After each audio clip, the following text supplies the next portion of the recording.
Found out I was pregnant while giving my husband the silent treatment. How do I tell him without losing my cool? I posted online for help and decided to follow the advice from a commenter with a decade's worth of novel reading experience. Step 1. Run off while pregnant. Step 2. Dry heave during dinner. Step 3. Schedule an abortion and put down his phone number. It wasn't until I saw him absolutely losing his mind that I realized. Wait, I think I took this way too far. Good news, I'm pregnant. Bad news, we're in the middle of a fight. How am I supposed to break the news to Leo without completely losing face? I posted a picture of the pregnancy test online and asked for advice. The internet is full of helpful people, and within minutes, I had over 1,000 messages. Tell him the baby's gone, frozen to death by the Cold War with his dad. Look him in the eye and say, I am not fighting this battle alone. Make a dramatic comeback in 5 years with quintuplets. Just tell him, come here, I have something to tell you.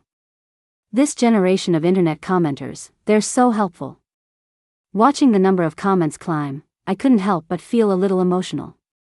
There are still so many good people in the world. Out of tens of thousands of comments, a few top-rated ones caught my eye. Run off while pregnant. Trust me, I've been reading novels for 10 years, I'm an expert. First, schedule an abortion and list his number. Then you can sneak over to St. Louis and cover my shift for half a day. I automatically ignored the second half of that one.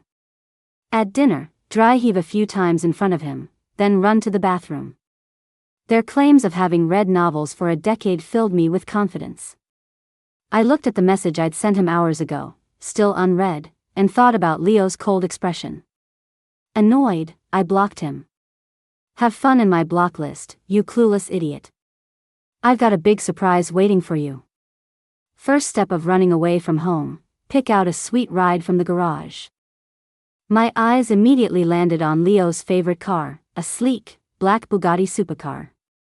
You're the one, Leo's pride and joy. To really stick to the script, I specifically waited for the busiest day of Leo's work week before speeding off. Cruising in a supercar with the wind in my hair, I sighed.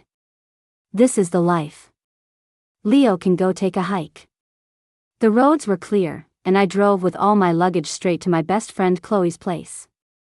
Lying on her sofa, I gave her a detailed rundown of my master plan. I didn't expect her to collapse onto my shoulder, doubled over with laughter. Seriously, Nenah, what are you thinking? She asked, completely baffled. What did our dear CEO Lou do to get on your bad side this time? Just thinking about it made me furious. I hate to admit it, but the reasons for our past fights were a little shaky. Like the time he forgot to buy me the new Hermes bag on his business trip, only for me to realize I never told him I wanted it. Or the time he ate spicy Cajun food next to me while I was on my period. But this time, it was 100% Leo's fault. I told Chloe in no uncertain terms. Alright, spill. What happened? She said, propping up her chin and grabbing a bag of chips, ready for the drama. From our college days through my 2 years of marriage, this was her standard reaction whenever I told her about a fight between me and Leo. She was always sure we'd never have a real blowout. She'd already decided Leo and I were endgame. Stop eating. I smacked her hand away. General Chloe, show some respect. This is serious. Yes, ma'am, Commander Nenah. The cause of this fight with Leo was a real tearjerker. That day, after arranging my collection of designer bags, I magnanimously decided to check on Leo, who was busy in his home office. I walked through the bedroom and into the office, standing right behind him. He was holding his phone, seemingly on a call, and holding a photograph in his other hand. I popped my head out from behind him. Leo. Usually, when he was busy, he'd look up at me and motion for me to find a seat and keep him company. When he wasn't, he'd pull me onto his lap to look over what I considered incredibly boring documents with him. But today, he was flustered, trying to hide something. The moment he heard my voice, he quickly stuffed the photo into a drawer. Leo, what are you hiding? His eyes darted away, avoiding mine. For someone usually so calm and rational, he looked surprisingly guilty. Nothing. Just some random junk. Leo. I was getting agitated. You're lying. Whenever he lies, he subconsciously taps his fingers on something nearby. I reached for the drawer. It's nothing, I said. He grabbed my hand, stopping me from touching it. Then he quickly locked the drawer. Leo, what is it that you can't tell me? I asked, hurt and confused. In all the years I've known Leo, he's never hidden anything from me. Even when his company was facing a crisis, all the confidential files were laid out in front of me, free for me to mess with. He wouldn't say what it was, just kept avoiding my gaze. I got more and more worked up, trying to snatch the key from his hand. In the struggle, I lost my balance and nearly fell flat on my face. Leo grabbed me and steadied me, then said impatiently, Lena, when are you going to stop making a scene? His voice was cold, laced with barely suppressed anger. I froze, then glared at him. Leo, if you can't stand me anymore, let's just get a divorce. I turned and walked out. Behind me, Leo made no move to follow or comfort me. Ugh, men. Crying over a man like that isn't worth it. I wiped my tears, packed my things, and moved into the guest room. Lying on the bed, I watched as dark spots of water slowly stained the silk duvet cover. I couldn't hold it in. Wah. The truth is, I saw it. The photo in his hand was of a woman. It looked old, the corners all faded and white. And the woman looked a lot like me. Chloe slammed her hand on the sofa. So you're saying Leo cheated on you? She rolled up her sleeves, furious, looking like she was ready to tear him apart. I shot her a sideways glance and said flatly, no, you can drop the act. She deflated back onto the sofa, then stroked my leg earnestly. Babe, if you're really being bullied, I'm 100% on your side. And that's why I ran off while pregnant. She threw her hands up in the air. I support it. I had just finished unpacking at Chloe's when my phone started ringing off the hook. Mr. Woods, Leo's assistant. Obviously, Leo put him up to it. What, you ask why Leo isn't calling me himself? Because I've blocked every possible way he could contact me, of course. Decline call, add to block list, a one-stop service. Everyone in Leo's inner circle got the same treatment. Sitting in his black Bentley, Leo watched his assistant on the phone, his face dark. Sir, she hung up. Call again. She blocked me. Leo let out a short, angry laugh. When he got home, the place looked like it had been robbed. The bags and clothes in Nenah's room were all gone, his own clothes were thrown on the floor, and, worst of all, his favorite car was missing from the garage. In an instant, Leo knew it was Nenah's handiwork. I touched my face and smiled. Don't praise me, you'll make me blush. Anyway, things went exactly as you'd imagine. A huge storm started raging outside, and there was Leo, standing downstairs from Chloe's apartment building. He knocked on the door. Nenah, open up. I didn't want to deal with him. I sat on the shoe-changing bench in the entryway, arms crossed, staring at the door. Who would have thought that Leo, freaking Leo, had the code to Chloe's apartment? The door swung open. Leo's cold, handsome face and his dark, furious eyes met mine. I whipped my head around to glare at Chloe, who was grinning like a Cheshire cat behind me. Chloe. Leo scooped me up from the bench and started carrying me toward the door to take me home. Leo, I'm not going back. I clung to the edge of a cabinet. Nenah, what is this all about? Just listen to me. I stared into his eyes. Leo, you still think I'm just throwing a tantrum? I struggled out of his arms and pointed to the door. I don't want to hear it. Just go. Leo didn't move. Instead, he pulled out his phone and started tapping away at something. So, not even an explanation now? I looked at the face I had loved for so long. So, you've just been putting up with me this whole time? You really think I'm just being dramatic? Leo looked up and met my disappointed gaze, then suddenly shoved his phone in my face. Displayed on the screen was the Princess cruise ship I'd been obsessed with for ages, docked gracefully in some beautiful bay. My princess, your Princess Cruise. It's bought. I went silent instantly and lunged for his phone. Duh, that's the princess. That's $180 million. Hee hee, Leo's still got his good points. I held the phone, my face about to split from smiling. Nenah, he said, taking the phone back. Can I talk now? I nodded like a bobblehead. That day, I was hiding a photo.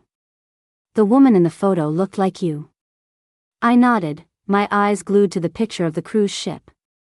He lifted my chin, forcing me to look at him. I don't know that woman. She was just a candidate I was interviewing. I hid it because I was afraid you'd misunderstand. A pretty weak excuse, but there was a cruise ship involved. Besides, from the very beginning, I, like Chloe, didn't really believe Leo would cheat. We'd been together so long, there was at least that much trust. I will absolutely not admit it was because of the cruise ship. Plus, I still had more plans to carry out. I went back home. As we were leaving, Chloe leaned against the doorway, watching Leo carry my things. So what was the point of all this drama? I looked at Chloe and said right in front of Leo, I'm just going home with him. I haven't forgiven him. All that drama made me starving. I had the housekeeper make dinner, ready to execute phase 2 of my plan. I continued to ignore Leo. We ate in silence, not looking at each other. Ugh. I glanced at him, then suddenly dropped my chopsticks and ran for the bathroom. I thought my acting was pretty convincing, but Leo didn't fall for it. He followed me in a panic, watching me dry heave, totally at a loss. After a moment, he finally spoke. Nenah, what did you sneak eat this time? Huh? What's going on? This isn't logical. It was obvious Leo had never watched a single family drama or soap opera. I was speechless. What a waste of my acting skills. I shot Leo a look. Useless man. Whatever, I still had other tricks up my sleeve. I didn't want to talk to him. Just looking at his face made me mad. When I got back to the bedroom and saw his clothes still on the floor, I felt a secret thrill of satisfaction. I tried the dry heaving act a few more times, but Leo was like a block of wood, just asking over and over if I'd eaten something bad. Am I really that much of a glutton? So I have some spicy chips and ice cream now and then. Besides, I haven't touched any of that since I found out I was pregnant. Ultimately, the problem was him. He's just too dumb. I waited until Leo went to the office. To save face, I decided to proceed with my next plan. I scheduled an abortion at a private hospital owned by Lou Corp. And yes, I put down Leo's phone number. Sitting outside the surgical unit at the hospital, I hit confirm appointment. The confirmation text should have already been sent to his phone. I chuckled, marveling at my own genius. I also posted to my social feed. Baby, it's not that mommy doesn't love you, it's just I don't want to bring you into a family without love. The post was accompanied by a picture of my ultrasound report. And it was visible only to him. Sure enough, when Leo saw it, he went ballistic. I was surrounded. I was just scrolling on my phone, bored, trying to guess when Leo might arrive. Suddenly, the whole hospital seemed to fall into a strange state of commotion and unease. People started rushing around. Security guards were searching floor by floor, and they finally stopped in front of me. They stood with their hands behind their backs, completely still, forming a circle around me. A few moments later, Leo came running from down the hall. It was the first time I'd ever seen him so disheveled. You could almost call it pathetic. The corner of his shirt was untucked, his tie was crooked, and his usually perfect hair was a mess. He stopped in front of me and pulled me to my feet. Nenah, why didn't you tell me you were pregnant? Why are you getting rid of the baby? His eyes were bloodshot, his dark gaze locked on me. Why? His grip on my hand was incredibly tight, painful. I felt like he was about to crush my bones. I hissed in pain and instinctively tried to pull away. Leo must have thought I was resisting, because he held on even tighter, pulling me forcefully into his chest. I was just about to explain. He cut me off, his tone fierce. Nenah, don't even think about leaving me, and don't you dare hurt our child. Wait, I think I took this way too far. Leo took me home and basically put the entire villa on lockdown. His tone softened. Nenah, are you still mad at me? I was wrong. You can do whatever you want, just please don't hurt our baby. Leo, don't be like this. The more you act this way, the more scared I get. It was so twisted, like something out of a dark romance. I looked closely, and... Wait. Were his eyes glistening? Was Leo actually crying? I sat up straighter to get a better look. Yep, he was crying. Sigh. I hugged him and patted his head. Honestly, I'd never seen him cry before. He looked so vulnerable, it almost made me feel sorry for him. I let out a wicked little laugh. Oh. Leo heard me. I confessed. It made Leo so mad he didn't know whether to laugh or cry. He sat next to me, silent for a long time. Wait, Nenah, so you're telling me? Because you didn't want to lose face, you listened to a bunch of strangers on the internet and deliberately ran away from home and scheduled an abortion? He looked completely bewildered, a mix of helplessness and disbelief on his face. I corrected him. It's called running off while pregnant. I don't care what it's called, Nenah, you.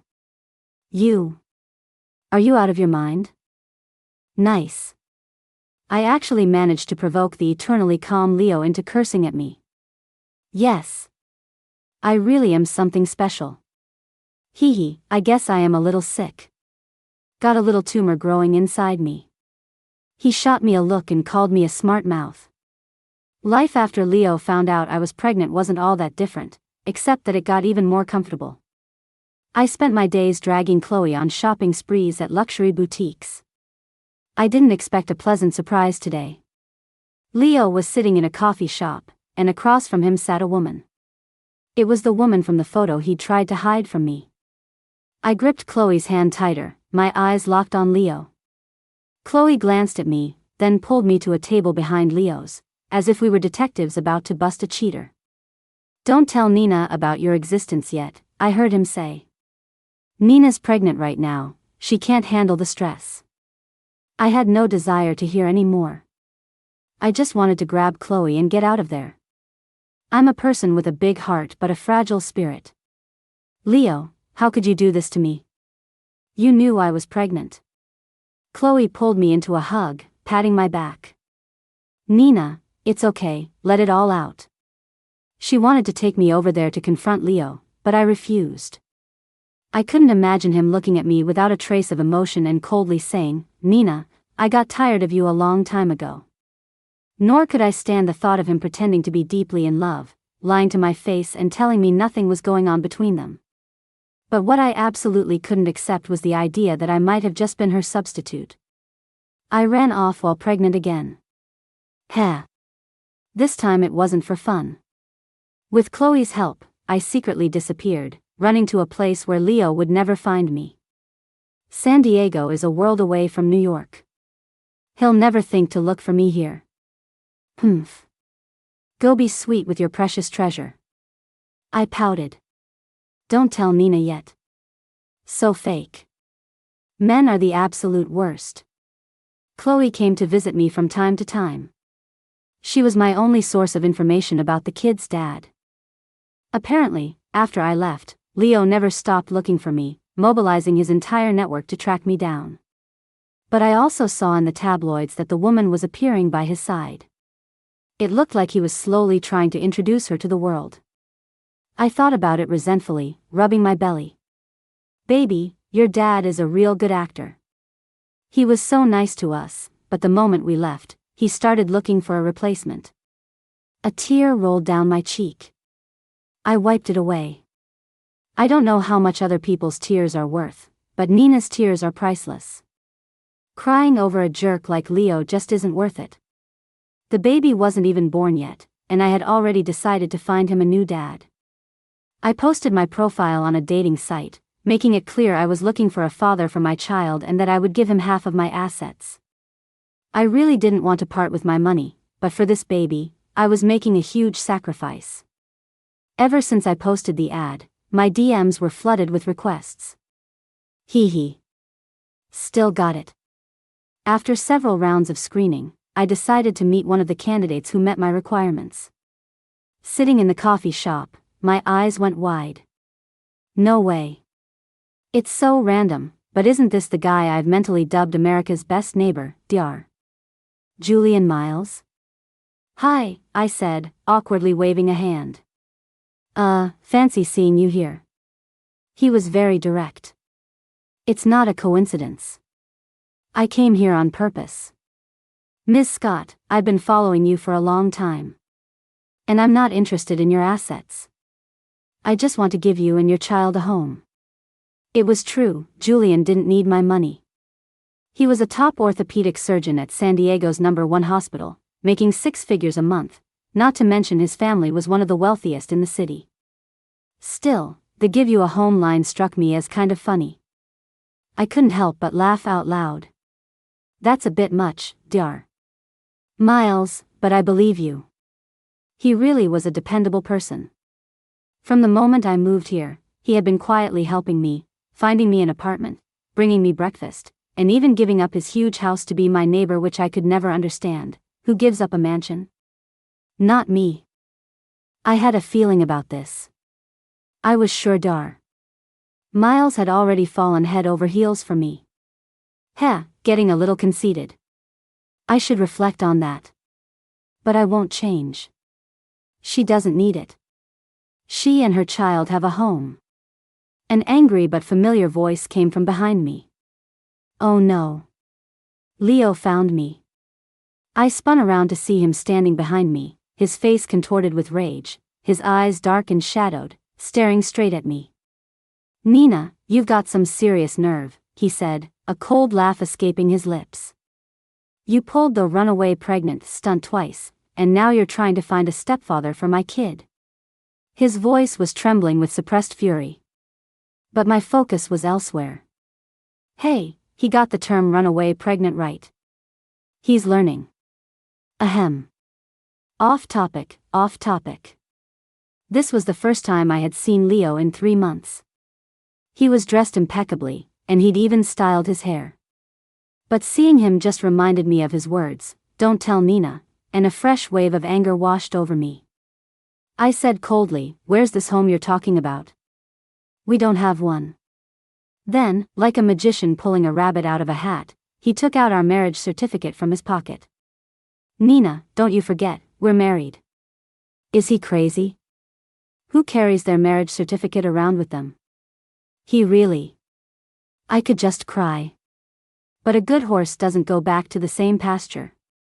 I stepped forward and linked my arm with Julian's. Good, you're just in time. We can go file for divorce.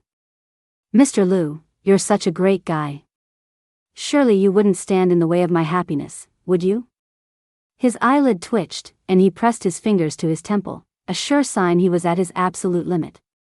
My intuition screamed at me that now was not the time to provoke Leo.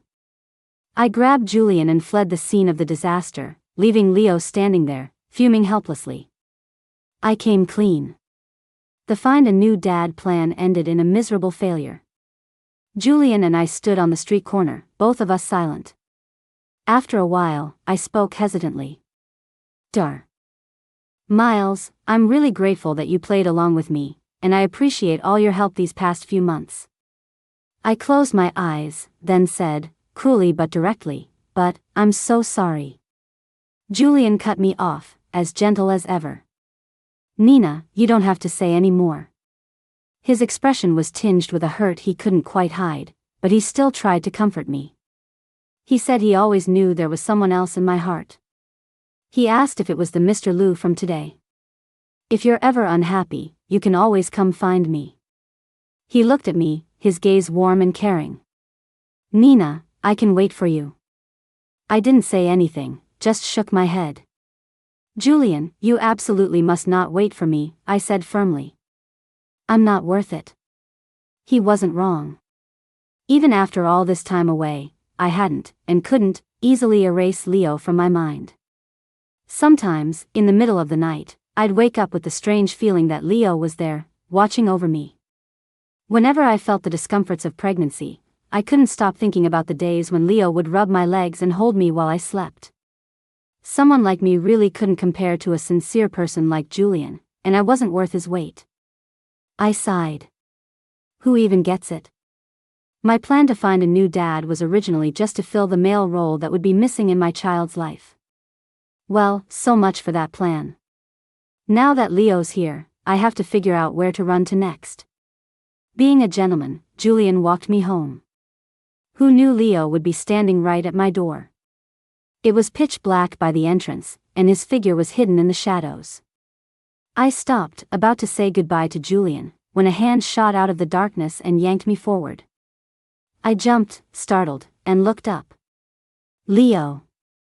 Damn it, if this baby comes early, it's all your fault. Nenah, don't you forget you have a husband. I replied coldly, Leo, I seem to recall leaving a signed divorce agreement on the table. His grip on my hand tightened. Nenah, as long as I haven't agreed, you're still mine. He pointed at Julian. I forbid you from being with him. What kind of double standard is this? How is it that Mr. Lu gets to have his old flame and his wife and child? Furious, I confronted him. You forbid me from being with anyone else, so what gives you the right to cheat on me during our marriage? Why did you lie to me when you knew I was pregnant? Why did you lie to me the first time? Was that photo really just something you were casually looking at?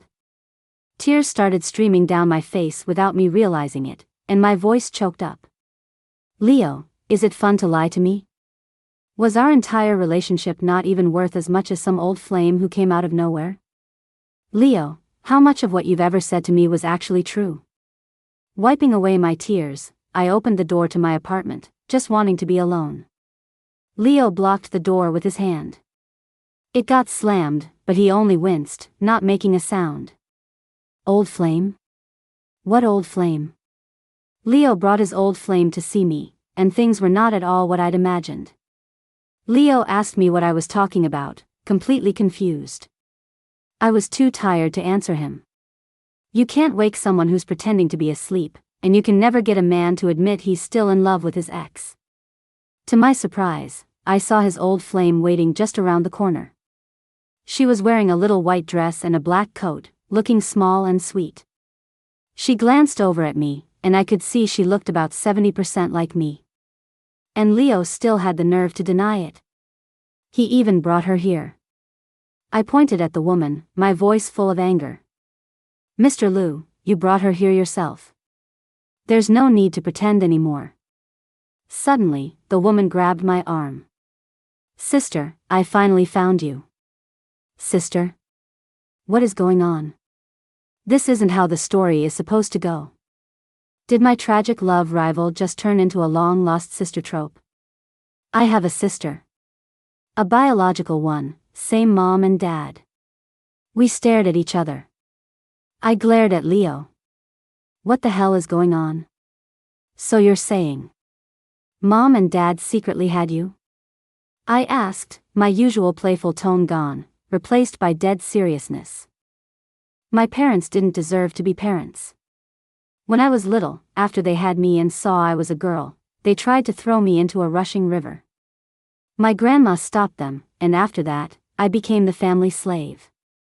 They made me, a 3-year-old, stand on a stool to cook them breakfast.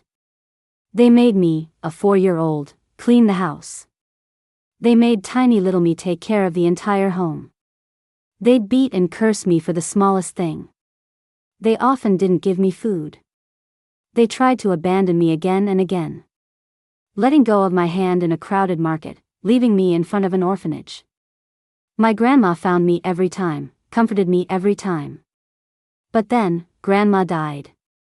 After she passed, on an ordinary night, they left me at home, locked the door, and went abroad, never to return. If my screams hadn't woken the next-door neighbor, would have starved to death in that tiny storage room. Looking at the sister in front of me, with her soft, pale hands and fair skin, her eyes full of innocence and charm. It was clear she had been cherished and protected her whole life. Laura looked at me and said sincerely, "A year ago, Dad was diagnosed with cancer. He only told me about you before he passed away." She looked incredibly sad. "I'm so sorry, sister. I only just found out you existed. You must have suffered so much." Hearing this, I couldn't help but reflect on my life. It was really hard at the beginning. I stayed in school, surviving on a meager government stipend and working odd jobs. I ran forward as fast as I could, knowing that education was my only way out. I also knew it wasn't my fault I was a girl. The fault was theirs. But things got better in college. I met Leo and Chloe. I found love and friendship. My life was already very full. And now, I have a baby on the way. I'm walking step by step toward a bright future. I stopped caring about the parents who abandoned me a long time ago. But why was there such a huge difference between us, even though we were both girls? And why did I have a sister? I didn't know what to do. My eyes instinctively darted to Leo for help. He patted my back comfortingly, then leaned down to meet my gaze, his eyes filled with nothing but heartache. "Nenah."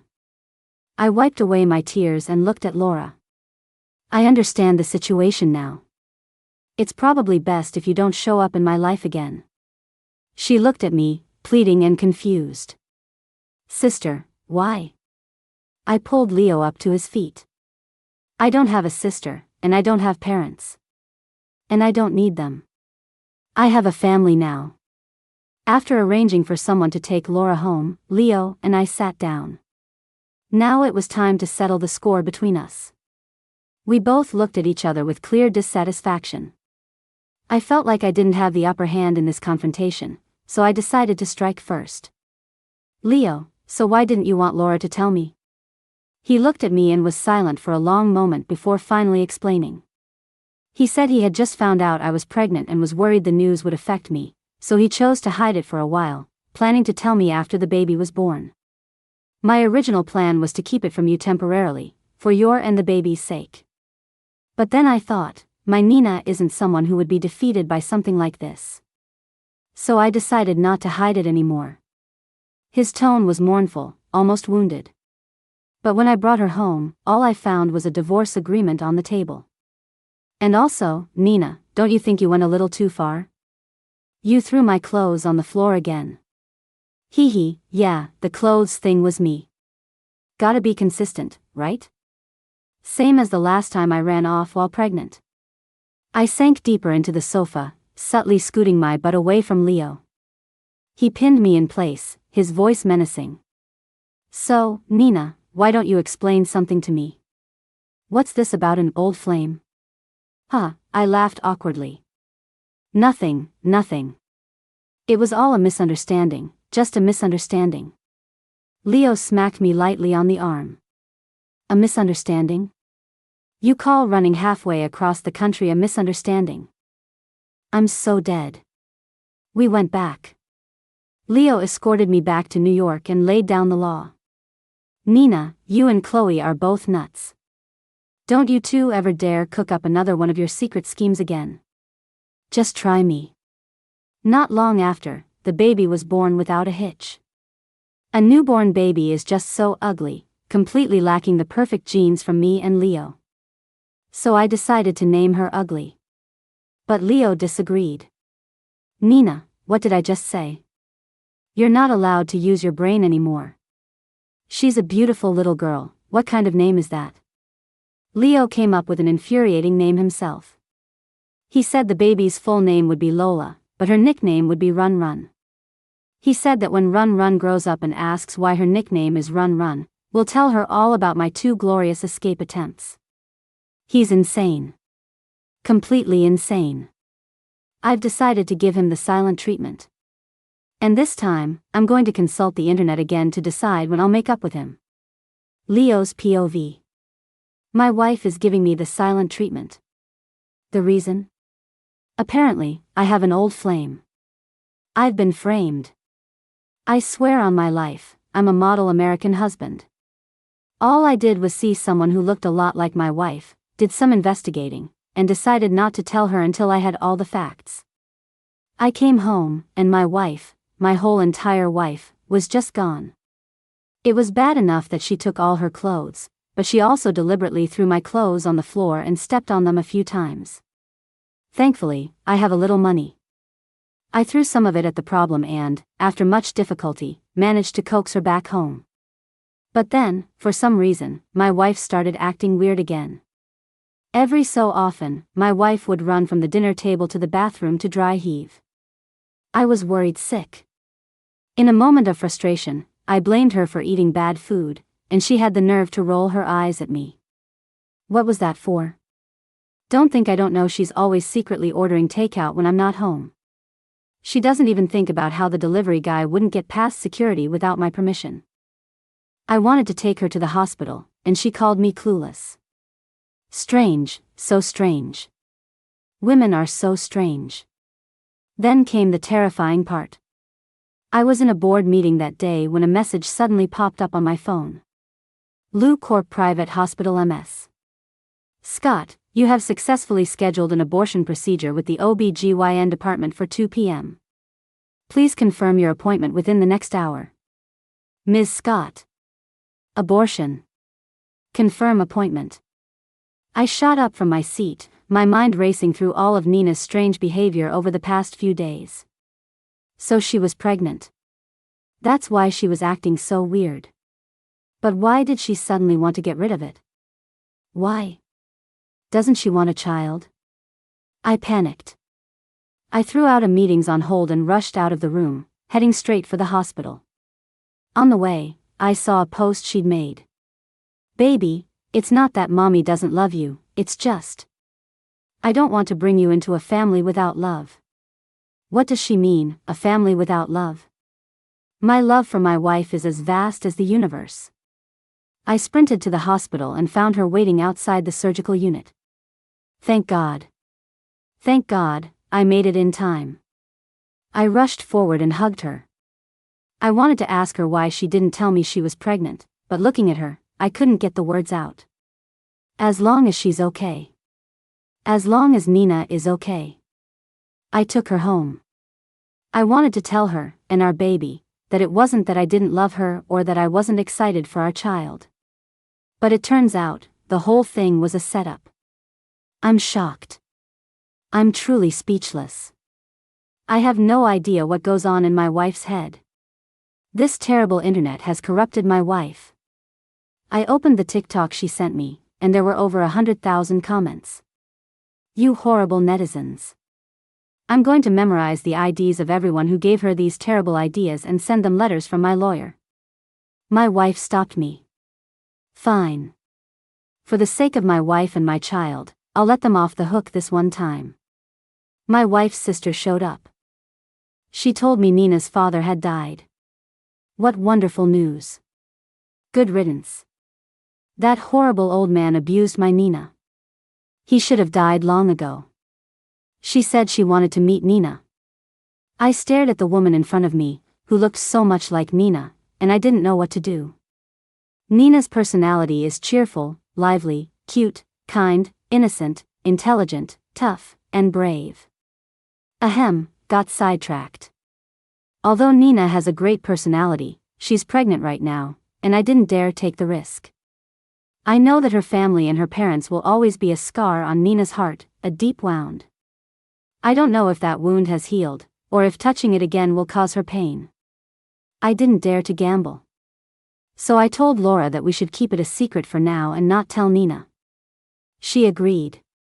But then, I felt it wasn't right. Nenah is always strong and decisive. I don't think she would want me making decisions for her. I believe Nenah has the right to know, and she should know. I can't make choices for her under the guise of it's for her own good.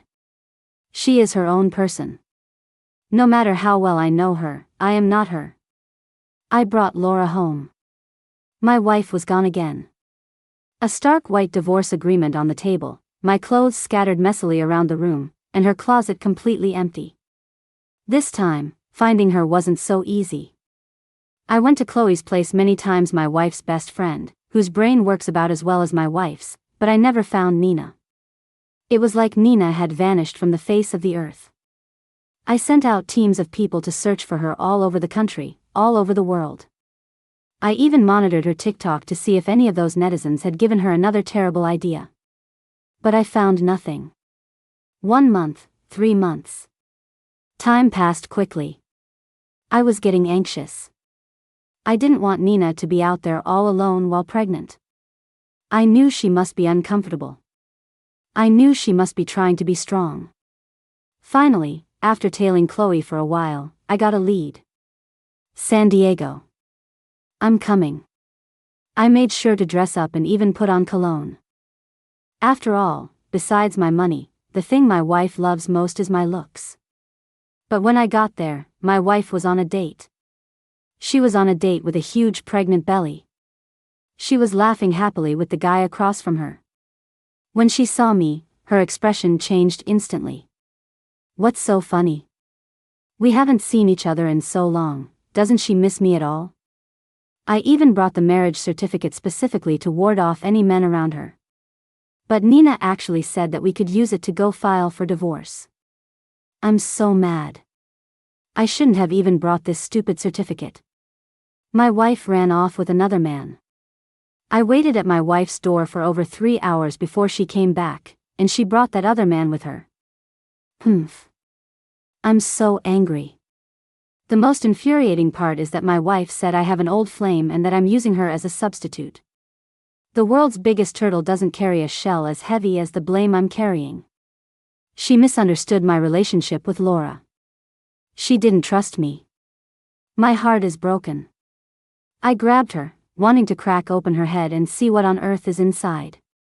I feel like this is all the fault of those netizens. My wife gave birth to a beautiful daughter. I thought she was absolutely gorgeous. I told my wife, Nenah, she looks just like you. So beautiful. Who knew my wife would take one look at the baby and get angry? She looks just like you, she's so ugly. She insisted on naming the baby Ugly. I decided to call the baby Run Run. I don't think I need to explain the reason for that. Sure enough, my wife got mad. It's okay, I've learned my lesson now. When in doubt, ask the internet. Soothing my wife is a piece of cake. No problem at all.